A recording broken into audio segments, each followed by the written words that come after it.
Welcome to the Workers' Reading Room. Today I'll be reading Chapter 8 of F.I.S.T by Joe Eszterhas. But first, a quick recap. We began the previous chapter with the men celebrating their victory over Gant at Ziggy Zagon's tavern. The men were jubilant and hopeful that a change would finally come, that they had won. The next morning, Johnny makes his way to the warehouse and discovers that they had been deceived. All the men had been fired and over 100 men were at the gate, clamoring for their jobs.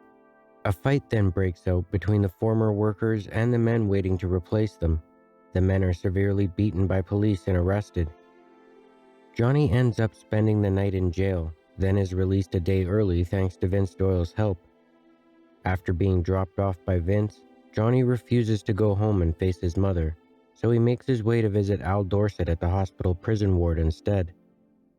He goes hoping to find out the reason why Al fought back against Gant, in the hopes that Al's answer will help Johnny find a purpose in all of this. We ended the chapter with Johnny at the hospital, having received the news that Al Dorset, veteran, family man, and fellow worker, has committed suicide. And now, F.I.S.T, Chapter 8. The jalopy sputtered and then stalled. Mike Monahan cursed, turned it over, and tried it again. It figured. The hunk of shit belonged to the union. It wasn't much of a union, so why should it be much of a car? Yesterday, on his way back through the flats to the consolidated terminal, it was some sort of wild reflex that had stopped him. He hadn't even thought about it. He just punched the horn and hit the brake and swung the cab door open, and the kid stood in the street gawking at him and at the big truck. "Hey, Johnny," he had yelled. "Get in." The kid stood there and didn't move. "I'm Mike Monahan." The kid eyed him suspiciously. "Jack shit to you?" Monahan grinned. "Remember? Down at Fleckner's." "Yeah, so what?" the kid said. "Get in, that's what. It beats walking." The kid hesitated, climbed into the cab and looked it over. Monahan drove through the flats. "I heard what happened to you guys," Monahan said. "Can't say I was surprised." "I sure as hell was," the kid said. Monahan looked at him, at the bruises and blue-black colors of his face. "Yeah, I guess you were," he said. It was another block before Monahan tried to break the ice again. "Ever ride in one of these things?" "My old man, he loved 'em." "Did he drive?" "Nah, he didn't talk the language good enough. He used to move stuff with a horse and wagon, back in the old country. He always wanted to try one of these." The kid seemed self-conscious about what he had said and looked out the window. "So what are you doing with yourself?" Monahan asked. The kid looked at him sharply. "What do you care?" Monahan laughed. "Well, I thought maybe you were looking for a job." "Could be," the kid said. "Well, could be I can offer you one." "Doing what?"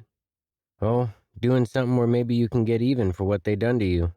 The kid grinned. "You want me to blow up the fucking place? Sure. How much?" Monahan laughed. "Just do a lot of honest hard work, that's all." The kid didn't say anything. Then he suddenly said, "Drop me here." Monahan stopped the truck and the kid opened the window. "Well, how about it?" Monahan said. "How about what?" "How about if I drop by tomorrow and we talk about it?" "What the hell?" the kid had said. "I'll be home." Then, at home last night, Mike Monahan had thought about it. He didn't even really know anything about the kid, and here he was going to offer him a job. All he knew was what he had seen at Fleckner's, but that was enough, wasn't it? There was something about this big, tussle-headed kid. Those guys at the warehouse had trusted him, and he had led them. He was younger than most of them, but he had led them. It wasn't the kid's fault that the whole thing had blown up in his face. He had tried. At least he had tried. And as far as Mike Monahan was concerned, he'd settle any day for a big, tough guy who'd really try. Every time that he picked up the paper these days, it seemed like working stiffs somewhere were fighting for what was rightfully theirs. Longshoremen in California, auto light workers in Toledo, textile workers on the East Coast. And, right here in Cleveland, the newspaper boys were talking about a strike. Newspaper boys, kids barely out of their diapers. A strike yet. Every union in the country, it seemed to him, was fighting for its men. Every union in the country, except his own. He'd been a member of the Federation of Interstate Truckers since 1906, the year it was formed nationally. He'd been president of the local here, 302, for the past 7 years.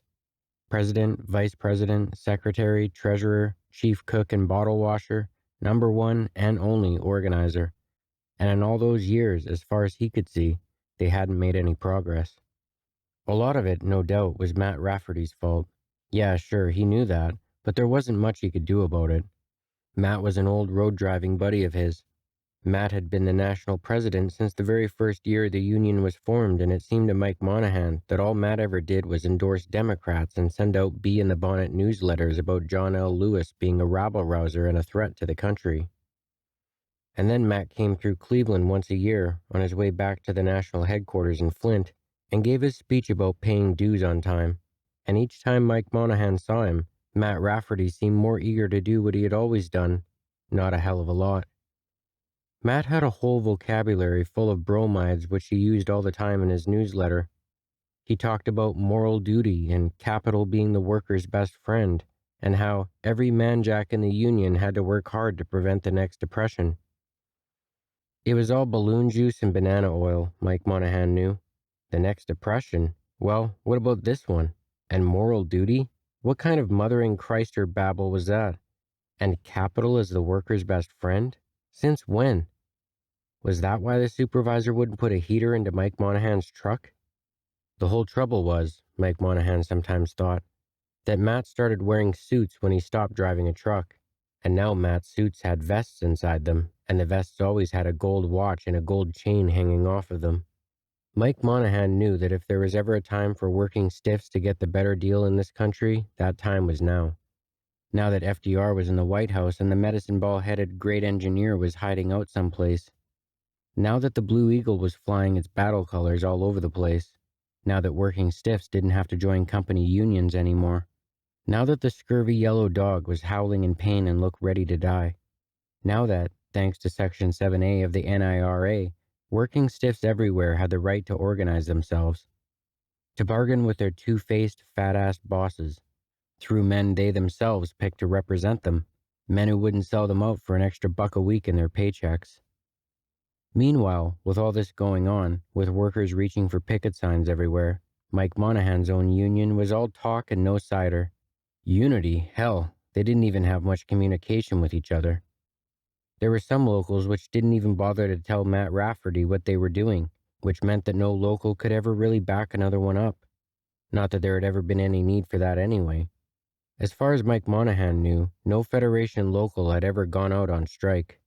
A few guys walked out now and then, and if there were enough guys involved, then Matt Rafferty would show up and take over. He would temporize and patty cake and ass kiss the bosses and get the guys their jobs back. Their jobs and nothing else. What the hell kind of union was that? Mike Monahan often thought. Was it any wonder that guys weren't beating on his door to sign up? To sign up for what?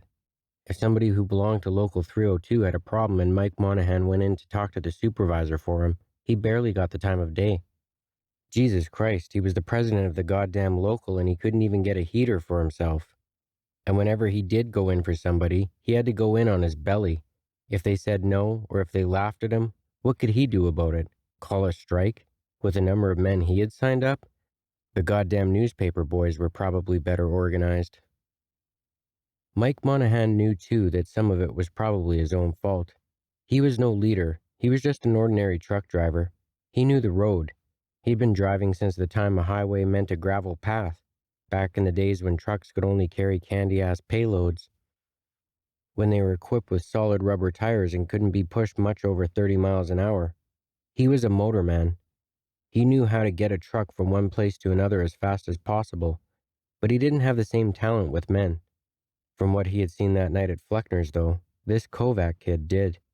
The kid had a more powerful drive than any truck Mike Monahan had ever seen. He parked the jalopy now in front of the kid's door. There was a light on inside. Mike Monahan knocked. "Come on in," the kid said. Mike Monahan walked inside the small living room. There was another kid there, even younger, whom Monahan remembered from Fleckner's. "Good to see you, Johnny," Monahan said. The kid shook his hand but didn't smile. "I figured you wouldn't mind if Abe was here," he said. Abe Belkin, Mike Monahan. Monahan shook hands with Abe Belkin and looked at his bruised face. Both of you guys look real pretty, Monahan said. Johnny said, Listen, you got something to say? Say it. Monahan smiled, sat down, and lighted a cigarette. There it was again, the fire, what he liked so much about this kid. Sure, Johnny, Monahan said. I don't want to take up your time. You're a busy man. The kid caught it and grinned at him for the first time. Yeah, he said, we're real busy, all right. Well, listen, Johnny, Monahan said. I'm the president of the Federation of Interstate Truckers here, and... The president? Johnny interrupted, smiling. Did you hear that, Abe? Monahan grinned. The score was tied. The kid didn't miss a trick. You heard of it, Johnny? Monahan said. A union, Abe Belkin said. Not much of one. I figure we got maybe 100 guys signed up here right now. I don't know how you feel about unions, Johnny, but I saw you at the warehouse. You got away with men. The kid looked away from him, his face pained. Yeah, I really did a lot for him. You know how to talk to him, Monahan said gently. They listened to you. They sure as hell did that, the kid said. I need a guy like that to sign men up, Monahan said. The kid smiled. I don't even know nothing about unions, trucks. It ain't a pretty way to make a living, Johnny, Monahan said. I'll tell you that. The kid laughed. You know any pretty ways, Abe? I'll tell you, Monahan said. You got no insurance. You get into a wreck, we pay for the damage. No overtime pay, we just get paid for the haul. You know what that means, Johnny? That means you run your ass into the ground getting as many hauls as you can. That means a lot of guys, when they hit 40 or 45, they gotta piss every 3 minutes because their kidney's been beaten into pus from too many bumps in the road and too little rest. Monahan stopped and looked at them. Johnny was expressionless. Abe shook his head. Monahan glanced at his hand and saw that the cigarette had burned down between his fingers. He raised his hand up and let them see that the lighted butt was stuck to his skin. He took the butt out with his other hand and let them see how scabbed the hand was. They watched him. Monahan grinned. Can't hardly feel a thing. It's my alarm clock. What do you mean? Johnny said. We get paid for what we haul, Monahan said. Like I told you. So you ain't got much time for sleeping. You feel yourself dozing on the road, you pull it over on the side and take a little snooze. You light up a cigarette and hold it. You set your alarm clock. He lighted another cigarette. When she runs down and tickles you, he said, it's time to get back on the road again. Christ, Abe Belkin said. Johnny's eyes were hooded and emotionless. Maybe you ought to get yourself a new alarm clock, he said. Monahan grinned. Maybe you're right, Johnny. He put the cigarette into his other hand. The fingers on this one were just as scabbed. He saw Johnny watching his hands. The companies we work for, Johnny, Monahan said, they're full of guys like your Fleckner and your Andrews. They smile and stick it into you. They give you nothing for killing yourself. He dragged on a cigarette. So, Johnny said, what's it got to do with me? What do you want me to do about it? Monahan grinned. Work for us, Johnny. You can go out there, sign every trucker up you can. Tell them that unless they join up, unless they all join the Federation, we're never going to beat them. Johnny smiled. Beat 'em, huh? That's what I said. Beat 'em. Tell me something, the kid said. What the hell am I going to live on while I go around preaching? We'll pay you. Don't worry about that, Monahan smiled. How much? Johnny asked. Not much, but every guy you sign up, you get a commission. A commission, Johnny said. You get an office, Monahan said. You get a car. The kid grinned. You guys got a car? Well, she ain't much, Monahan said, but she runs, most of the time. Johnny laughed. Listen to me. What's more important, Johnny? Monahan said. You get a chance to get even. What if there ain't no way to get even? Johnny said.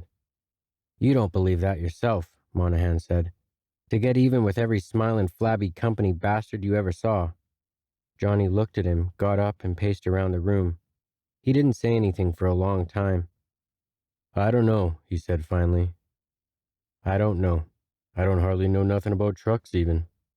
I'll teach you, Johnny, Monahan said. You ride with me, and I'll teach you. He kept pacing around the room. Shit, he said. I don't know. A union? I don't know. I never thought about no union before. Sure you did, Monahan smiled. What do you think that was down at Fleckner's? Johnny looked at him and didn't say anything. Look at it this way, Johnny, Monahan said. You got any better offers? He grinned. Johnny nodded. What do you think, Abe? Where do I sign up? Abe said. Johnny laughed. Abe's your guy. Abe's a ball of fire. Monahan laughed and got up. Well, think it over, he told Johnny. I gotta go.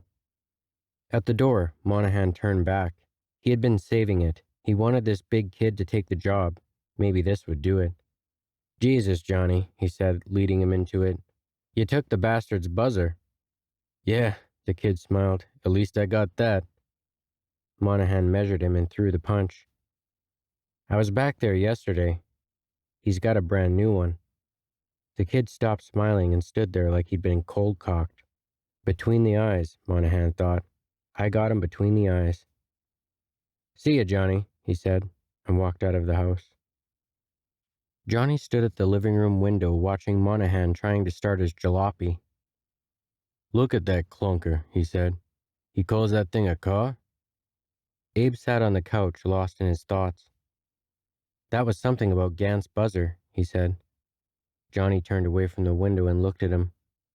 You gotta do it, Johnny, Abe said softly. It's more than a job. It's something to believe in. Johnny turned away from him. That's the trouble with you. All your life you've been looking for something to believe in. What if there's nothing to believe in? I know what you're doing, Abe said. You're blaming yourself for what happened. You don't know what you're gonna do, so you just want to smash out at something like you always do. He smiled. Isn't that right? Maybe, Johnny smiled. I don't know. Johnny, listen to me, Abe said. Listen to me. This thing this guy's talking about, it makes a lot of sense. I don't know a hell of a lot about unions, but I do know they're the only chance the working guys got. Nobody can do nothing alone. They'll just stamp down on you and leave you crawling in the dirt. They're too big. They don't give a shit. Look what happened to us. And we weren't alone, Johnny said. Were we? Sure we were. We had what, 23 guys? Abe laughed sarcastically. That's alone all right. They've got the cops. They've got the judges. They've got all this respectability they wear all the time. What can 23 guys do against a big, powerful machine like that? But think about it, Johnny. What if we would have had a union of guys? What if we would have had 100 guys in it? 1,000 guys? 10,000 guys? You're dreaming, Johnny said. They would have come down on us anyway. No, they wouldn't have. Not if the rest of our 10,000 guys would have been working every other warehouse in the city. Not if all those other guys would have stopped working when we did. Not if all the warehouses in Cleveland would have had to worry about their tomatoes freezing. I'll tell you what would have happened. They would have canned Gant. We would have really won. And listen, don't tell me I'm dreaming. You're the one who had all the faith in Fleckner just because he told you what a hotshot hunky you are. Johnny grinned. You're right about that. See? Abe smiled. I'm right about something. He paused, got up, and paced the room. Johnny, don't you see? What this guy Monahan's asking me to do? You can do something about all the things that are wrong in this country. I'm going to save the world, Johnny said. Vince was right. They're going to put that on my tombstone. Johnny Kovacs saved the world. People are going to come by and kneel down and kiss my stone. Abe looked at him. You think you're going to be able to afford a tombstone, huh? Johnny laughed. Look at somebody like Dorset, Johnny, Abe said. Look at his life. He goes off into the army. He gets wounded. He comes back, gets married, has kids, has his whole life in front of him. Then it all comes crashing down. The big money boys step on him. They won't even give him his veterans bonus, and he's got to go out onto the streets begging for food. Then he gets a job, and he gets canned from that because he's hard of hearing on account of being wounded in the war. So when he hears he's been canned, he goes after the fucking guy. They beat his head in, and they tell him he's going to go to jail. Jesus Christ, Johnny, can you blame the guy for hanging himself up on the ceiling? At least if he's dead, his wife can go on relief. There must be hundreds of Dorsets out there ready to hang off the ceiling. Can you blame them? But if guys like that had a union behind them, had people fighting for them, maybe it'd be different. Maybe they'd have a better chance. You really believe that? Johnny said. You're goddamn right I believe it, Abe said. And I can change all that, huh? Johnny said. Sure, Abe smiled. No sweat. We're greenhorns, Johnny. We're flatheads. All our lives they've been screwing us. But you know something? This is our country more'n it's theirs. We make this fucking country work. They don't. We're on the assembly lines making cars. We're in the mills stoking the furnace. We're in the refineries. We're on the ore boats. They own everything and give us the orders, but we make the whole thing work. So help this guy Monahan because of that. Because he's right. Because it's a way of getting even with the Rockefellers and the Holdens and the Andrewses and the Gants and all the other gutter bastards like your friend Fleckner. Johnny walked away from him. But I don't know nothing about unions. You know that. You don't have to know nothing. You'll learn what you gotta know. All you gotta do is keep that goddamn anger that's always been inside you going. Johnny stared out the window speechlessly. Abe sat down on the couch, drained. You think we could really do it? Johnny finally said. We? Abe said. What do you mean we? You really think it'd turn out different this time? Johnny, Abe said, I'm telling you. Johnny turned to him. I'll do it if you come in with me, he said. The guy wants you, Johnny, not me. I can't do it without you, Abe. His voice was low. You're the one the men listen to, Abe said. I saw that at Fleckner's. We can do it together, Abe, Johnny said. Like that time we got that kid with the red scarf when we were kids. Abe smiled. You beat that kid up yourself, he said. All I did was watch. Johnny put his hand out.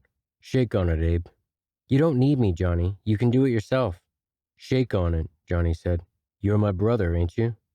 2 days later, Mike Monahan led them up a long and rickety stairway toward a little room which would be their office. It's going to be a great office for you guys, Mike Monahan grinned. They glanced at the unpainted walls of the stairway, the peeling plaster of the ceiling, the broken stairs, the thick dust which was everywhere. Once you get it fixed up a little bit, Mike Monahan said. Fixed up, Johnny grinned. You didn't say anything about fixing anything up. Hasn't been used in a while, Johnny, Mike Monahan said humorlessly. He stopped at the top of the stairs in front of a locked door. He tried a key, but it didn't work. Mike Monahan looked at them sheepishly, then savagely kicked the door down. Johnny and Abe stood in the doorway, looking at their incredibly cluttered and dusty new one-room office. Abe whistled. Holy shit, he said. Johnny laughed.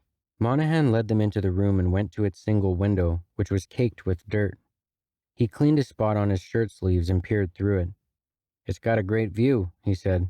Johnny and Abe stepped to the window and looked down on a truck terminal, its vast yard filled with trucks and men. Behind a long fence stood a fortress-like multi-story red brick building. Fronting it was a sign that said, Talbot's Consolidated Trucking Company. Your neighbors, Mike Monahan smiled. The biggest in the city. Johnny stared at the huge complex below. Come on, Johnny, Abe said, looking at the clutter of the room. We've got work to do. One day, Johnny said slowly, they're going to walk up here and knock on the door and ask for Mr. Kovac and Mr. Belkin. Abe looked at the dust-covered room. We're sure going to have our hands dirty before that, Abe said. The jalopy which he and Abe shared sputtered worse than ever, but Monahan was right. It ran. Johnny had never had a car before, and, driving down the street toward his own office on a day as sun-kissed and beautiful as this one, he could even pretend that it was a Stutz. The streets of the flats were teeming this morning with cars and people. There was a boisterousness in the air, an early spring lightheadedness caused by the sudden mildness of the weather and by the realization that while many people here were still jobless and hungry, at least they didn't have to face the cruelties of snow and freezing temperature anymore. Johnny shared this mood on this pretty day, cutting in and out of traffic, honking his horn for no reason except to hear the sound of it. He turned the corner on River Road, a long line of cars ahead of him, and idly watched the people on the sidewalk, when, suddenly, he saw her.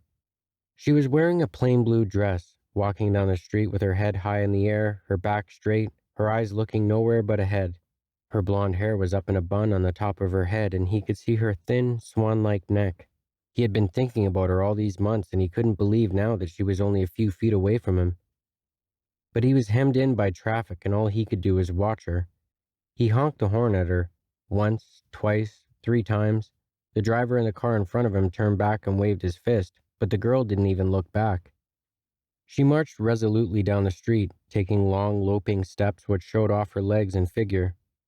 Traffic had come to a complete stop ahead of him now, and as the girl got farther and farther away with each step, he suddenly swerved the jalopy wildly to the curb, blocking a driveway, jumped out, and left it there.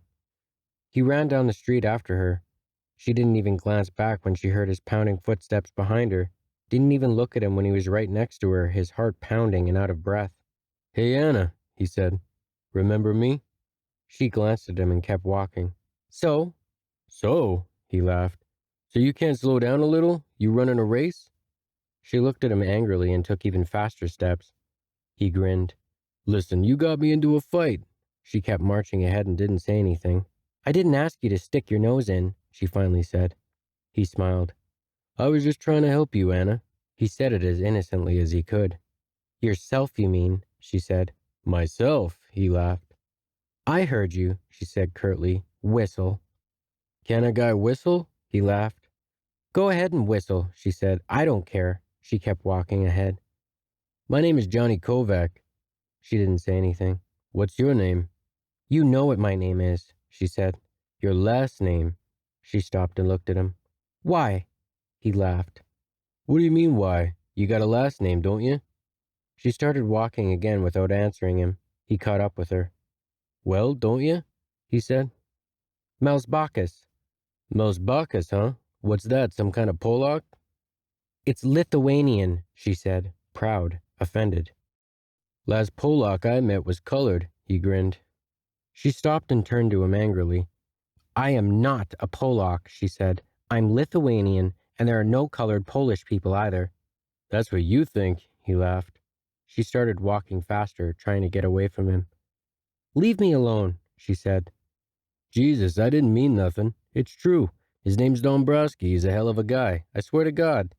She walked briskly and didn't say anything. "Hey, Anna," he said, trying again after a pause. "Can't we go have a beer or something?" "I don't drink beer," she said. "Well, then let's just go someplace," he smiled. She looked at him angrily, her face crimson. "I said leave me alone," she said, her voice loud. "I'll call a policeman." "Hey, really, I just want... We could talk, you know? Talk, that's all." "What do you want to talk about?" she said. "Hell, I don't care. Anything. I'll talk about anything you want to talk about," he grinned.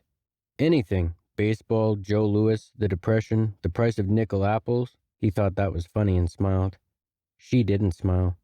"Maybe I don't want to talk about nothing," she said. "Jesus, you gotta want to talk about something." "Why?" "Why? I don't know. So you can get some air in your mouth?" He laughed. "I don't know. Jesus." She looked at him. "Do you always swear?" "Jesus, Anna," he said, shaking his head.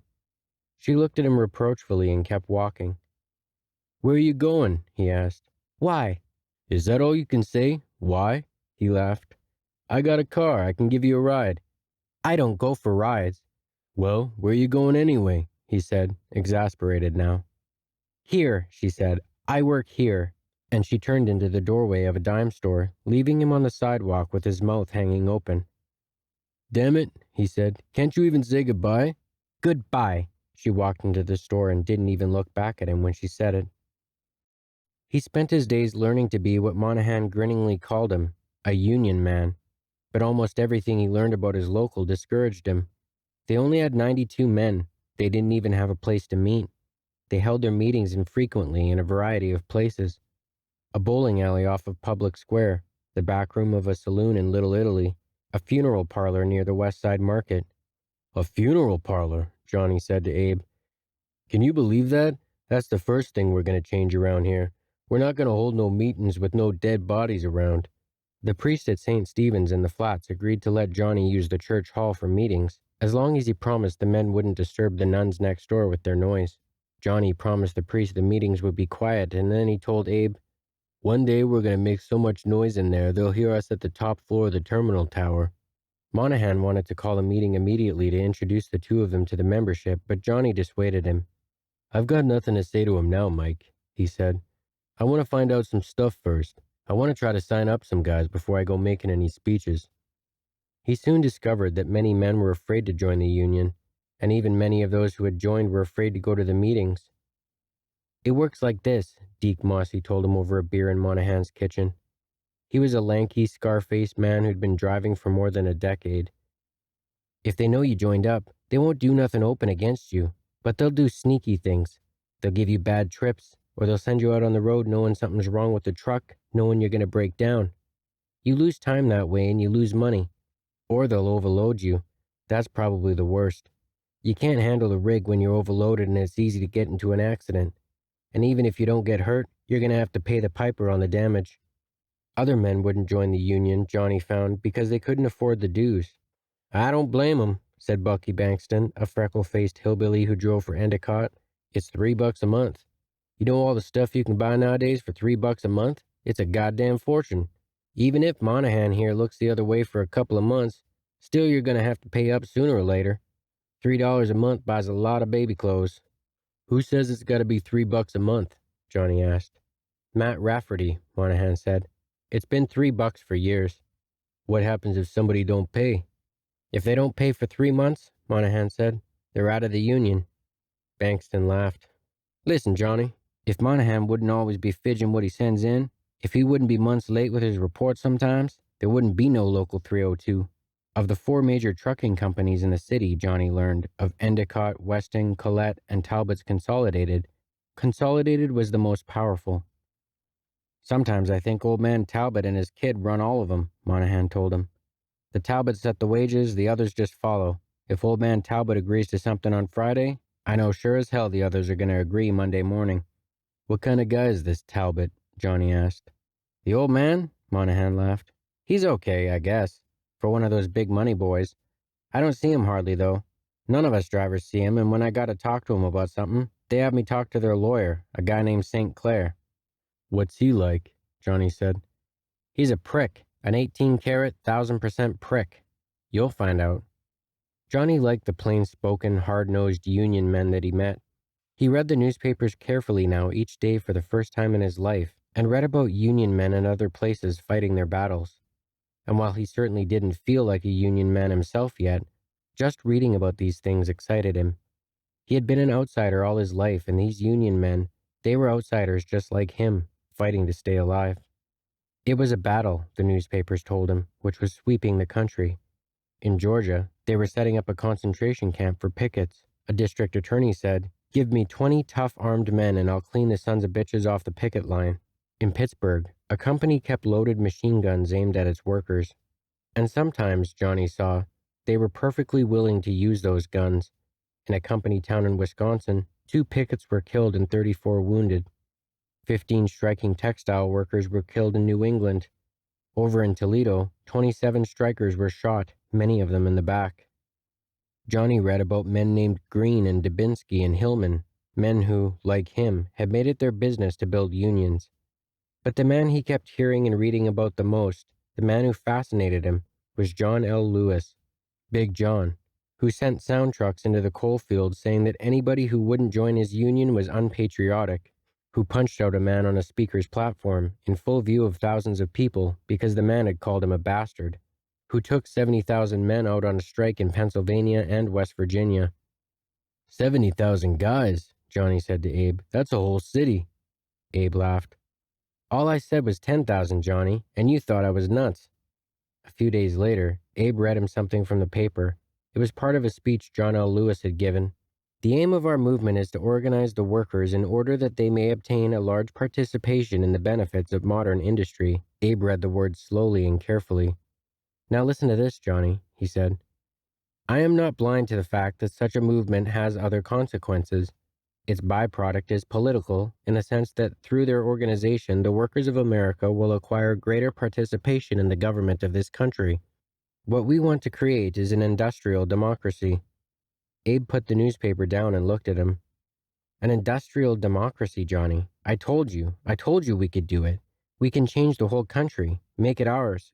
It starts right here, with guys like us, signing men up into the union. Johnny thought about it and nodded. Yeah, he said bitterly. But you noticed it wasn't Matt Rafferty saying all that? He was bitter because the more he learned about other unions, the less respect he had for his own.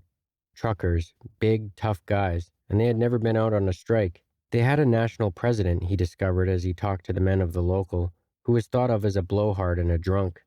A national president who sent his men a mimeographed letter twice a month, a letter with his picture on top of it and the words, Matt Rafferty says to you. Letters which said, in the middle of the greatest poverty in the country's history, I've been around this world of ours for a while, and do you know what? I found that the best thing you can do is to start the day with a big smile. A big smile at breakfast helps you start the day. A big smile at work shortens your day. A big smile will always make you good friends. Letters which said, with unions all over the country going out on strike, it's impossible to win a labor dispute with fists. You can only win them with understanding and patience. Mutual understanding is much more effective than a hot temper. Mutual understanding gets lasting results. And letters which said, over and over again, in 100 different ways, if you're a good union man, you'll pay your dues in advance. You won't wait until the last moment to pay them. It's a poor union man who only pays when he has to. Make a promise to yourself today. From now on, you'll pay your dues on time. From now on, you'll make sure that your buddy pays his dues on time. That's what solidarity is. Every letter was addressed, Dear Brother, and was signed, Fraternally Yours. One letter was filled with telegrams congratulating Matt Rafferty on a speech. In another letter, Matt Rafferty urged his brothers to be proud of your union by wearing cufflinks and watch fob buttons with the union insignia on it.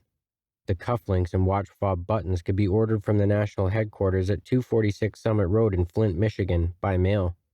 $3 for the cufflinks, $2.50 for the watch fob buttons. Cufflinks, Johnny exploded, waving the letter at Monahan. What is this, a fucking country club? Who the hell's got shirts that need cufflinks in them? Who the hell can put any money out for watch fob buttons? Monahan laughed. I'm not kidding, Mike, Johnny said angrily. What the fuck is this? I know you're not, Monahan said. He paused. I guess maybe Matt's just getting old. And that is the end of Chapter 8 of F.I.S.T. I hope you all enjoyed it. Thank you for listening to the Workers' Reading Room. I hope you have a good day.